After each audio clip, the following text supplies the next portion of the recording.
Now with filmmaker, royal biographer Robert Hardman. As Queen Elizabeth marks 7 decades on the throne this year, his new book, Queen of Our Times, The Life of Queen Elizabeth II, takes a deep dive into her childhood, her ascension, her remarkable reign.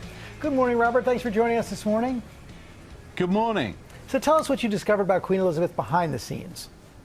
Well, I've been very lucky to have great access to some of her oldest friends, her staff, royal papers, world leaders who've known her.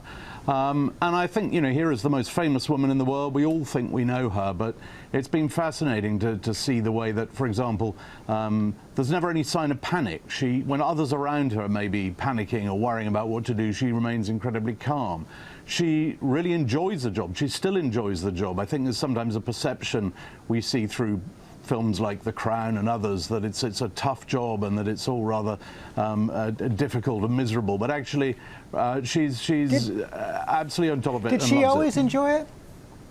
Yeah, she's always been an upbeat person. I mean, clearly there have been reverses all through her reign. 70 years on the throne, she's had plenty of challenges, as we all know. But her sort of default position in a crisis is very much sort of calm, stillness, and to try and accentuate the positives. Talk about that decision last week to walk with Prince Andrew at her late husband Prince Philip's memorial.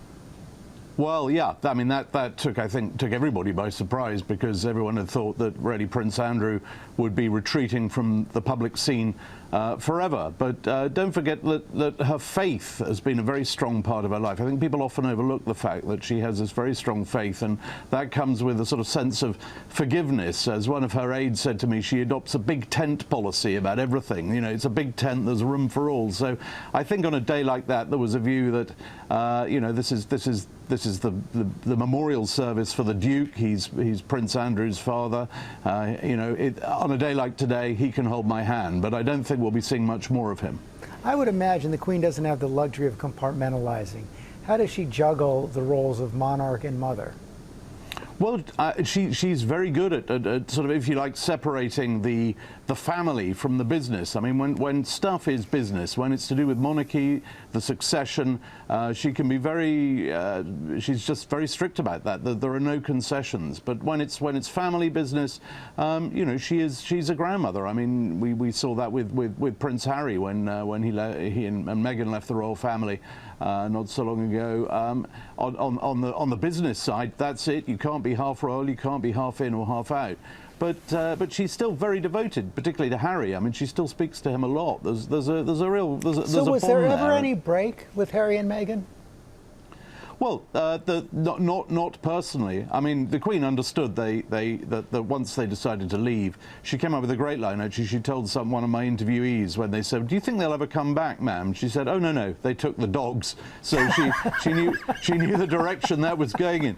But she talks to Harry regularly. I mean, she's a grandmother, but she's seen it all before. I mean, one of the things I discovered, I was allowed to read the wartime diaries of her father, her great mentor, and you start to see how the forces that have shaped her, that shaped the way she approaches the job. When you see what he went through, what the family went through in the war, pressures that we didn't really know about until now, being dive bombed in your own home, the depression her father felt, and she saw all that as a teenager. When you've been through that, I think really today's challenges, you can put them in perspective. We only have a few seconds left. 95 years old. Is she still in control?